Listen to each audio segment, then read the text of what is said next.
सत साहेब जी भैया, वो जो मेरा फ्रेंड है वो है अच्छा, लेकिन वो मेरी बात सुनता नहीं।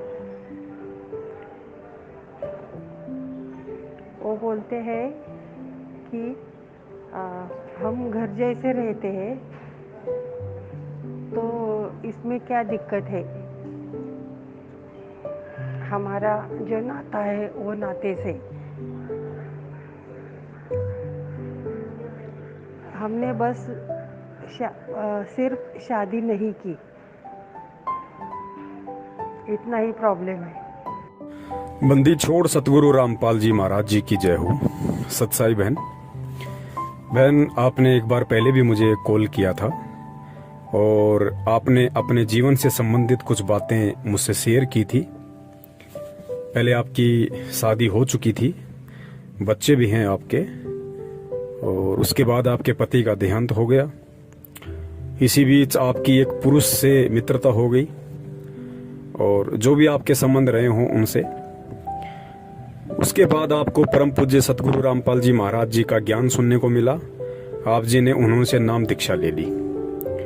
अब नाम दीक्षा लेने के बाद आपका जो पुरुष मित्र है वो आप जी को दबाव डालता है शारीरिक संबंध बनाने के लिए, लेकिन आप जी की आत्मा अब उस बात को स्वीकार नहीं करती है। इस विषय में आपने दास से पहले भी बात की थी, आज भी आप उसी के रिगार्डिंग बात कर रही हैं। तो देखिए बहन, हम परम पूज्य सतगुरु रामपाल जी महाराज जी की भक्ति कर रहे हैं, हम उनके भगत हैं। और इस भक्ति मार्ग में जब तक आत्मा पतिव्रता धर्म को प्राप्त नहीं करेगी तब तक वो आत्मा अपने पति को अर्थात अपने परमेश्वर को नहीं भाएगी, अच्छी नहीं लगती।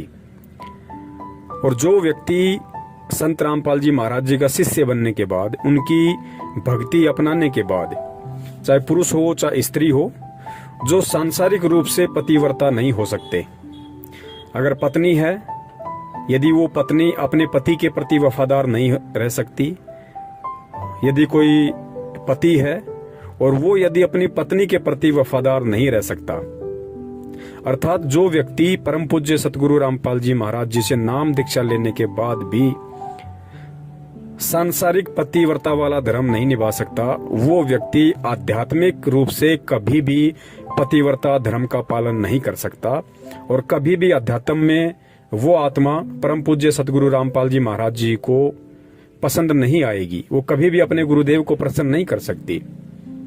और कहते हैं, जिन बातों से गुरु दुख पावे तिन बातों को दूर भगावे। आपकी जिन भी, चाहे वो सांसारिक हो चाहे आध्यात्मिक हो, किसी भी प्रकार के वो कर्म कुकर्म हो जो आपके गुरुदेव को पसंद नहीं है, यदि फिर भी आप उनको करते हो तो आपका गुरु आपसे कभी भी खुश नहीं होगा, कभी भी प्रसन्न नहीं होगा। तो बहन, आपने अपने पुरुष मित्र को ये बात अच्छे से समझा देनी चाहिए और उन्हें बता देना चाहिए कि गलतियां सबसे होती हैं जब तक अनजान थे। अज्ञानता में चाहे पुरुष हो चाहे स्त्री हो, लाख गलतियां कर देते हैं। मुझ पवन दास की भी नाम दीक्षा लेने से पहले यही स्थिति थी, ऐसी कोई बड़ी बात नहीं है बहन। मैं कभी भी अपने अवगुणों को छुपाता नहीं हूं। मेरी शादी हो गई थी, शादी होने के बाद भी मैंने अनेकों औरतों से मित्रता की। आप जी समझ सकती हैं, मित्रता होने के बाद खाली वो मित्रता तक ही सीमित नहीं रहती है बात। तो बहन, गलतियां किससे नहीं होती। मैंने तो ये बात मेरी पत्नी को भी बता रखी है कि भाई नाम दीक्षा लेने से पहले मैं तो इतना नीच इंसान था, मैंने तो बहुत सारे कुकर्म किए हैं, लेकिन नाम दीक्षा लेने के बाद गुरुदेव कहते हैं कि बच्चों, तुम्हारा फिर से जन्म हो गया, मैंने तुम्हारा नवीनीकरण कर दिया, मैंने तुम्हें एक बार सोना बना दिया। अब तुम रांग बनने की कोशिश मत करना, तुम तांबा या पीतल बनने की कोशिश मत करना, वरना उसके बाद मैं तुम्हें सोना नहीं बना पाऊंगा। तो बहन, मैं कितना कुकर्मी इंसान था, मैं कितना गलत था, ये सारी बातें मैंने अपनी पत्नी को भी, अपनी भक्तमती को मैंने बता रखी हैं। और आज हमारे को एक दूसरे के ऊपर जो विश्वास है वो पहले नहीं था बहन। तो गलतियां सबसे होती हैं बहन, लेकिन भगवान मिल गया, भगवान ने हमें जानकारी करवा दी, हमें ज्ञान दे दिया, हमें इस मानव जन्म का जो लक्ष्य है, जो टारगेट है, हमें वो बतला दिया, हमें उस दिशा की तरफ आगे बढ़ने के लिए एक रास्ता दे दिया, इशारा दे दिया। अब बहन हमने उन पुराने कुकर्मों में नहीं धंसना है। अब यदि हम वो गलती करेंगे, क्योंकि परमेश्वर ने नाम दीक्षा देते ही ये वचन दे दिया कि बेटा धीरे धीरे धीरे धीरे मैं तेरे सारे वो कुकर्म, तेरे सारे अपराध, तेरे सारे पाप कर्म क्षमा कर दूंगा। जैसी तू भक्ति करेगा उस हिसाब से मैं धीरे धीरे तेरे पिछले इतिहास के सारे कुकर्म के जो काले पन्ने हैं मैं उनको साफ कर दूंगा, बशर्ते तू ये नाम दीक्षा लेने के बाद, ये ज्ञान लेने के बाद आगे किसी भी प्रकार का वो कुकर्म ना करे। तो बहन हम ऐसी गलती अब क्यों करेंगे?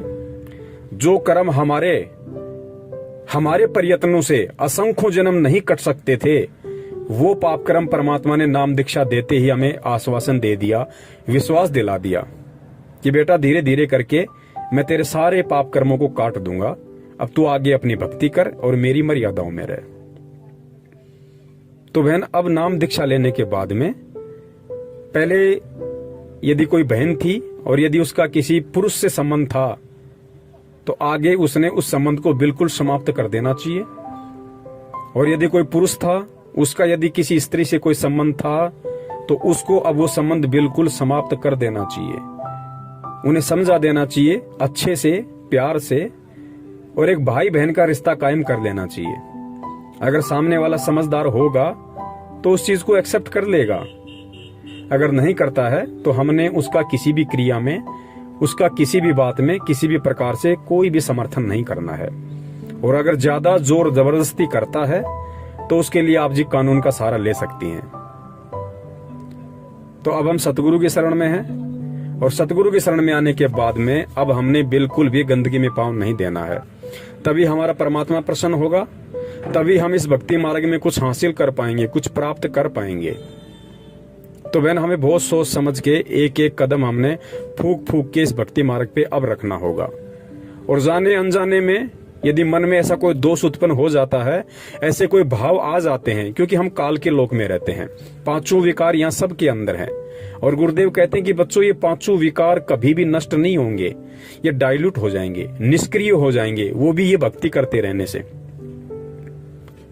तो ऐसा यदि किसी विकार के दबाव के चलते मन में ऐसे कोई दोष आ जाते हैं तो उसके लिए हम जो भी जाने अनजाने की गलती होती है हम परमात्मा से क्षमा याचना करें और आगे से कोशिश करें कि दोबारा से हमारे अंदर वो भाव ना उत्पन्न हो।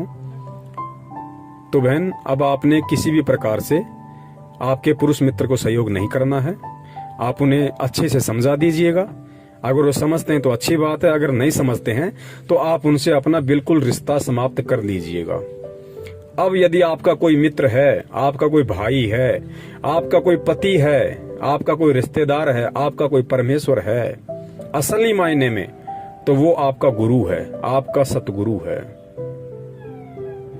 और यदि उसके बाद भी वो नहीं मानते हैं, आपको किसी भी प्रकार से दबाव देते हैं, फोर्स करते हैं, डराने की कोशिश करते हैं, तो बहन आप निर्भय होके और अपने गुरु पे विश्वास रख के आप जी कानून का सहारा ले सकती हैं।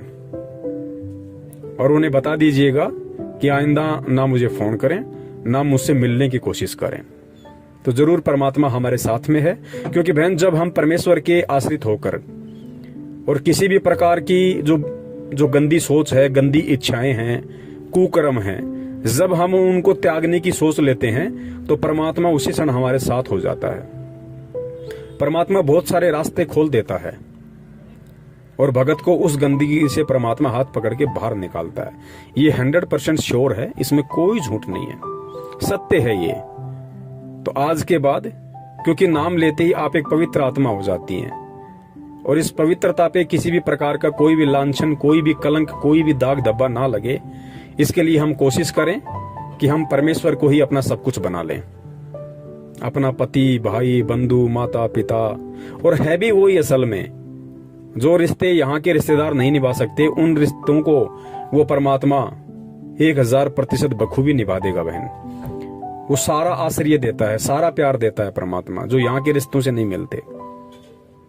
तो आपने यदि परम पूज्य सतगुरु रामपाल जी महाराज जी की भक्ति करनी है, आपने यदि सतलोक की प्राप्ति करनी है और अपने गुरु के दिल में विशेष जगह बनानी है, तो बहन आपने बिल्कुल पतिव्रता धर्म का पालन करना पड़ेगा, चाहे सांसारिक हो चाहे आध्यात्मिक हो। और जब तक हम दो नाव में पैर रख के चलेंगे बहन, हम कभी भी अपनी मंजिल को प्राप्त नहीं करेंगे, कभी न कभी हमारा पैर जरूर फटेगा। सत साहिब, जय हो बंदी छोड़ की।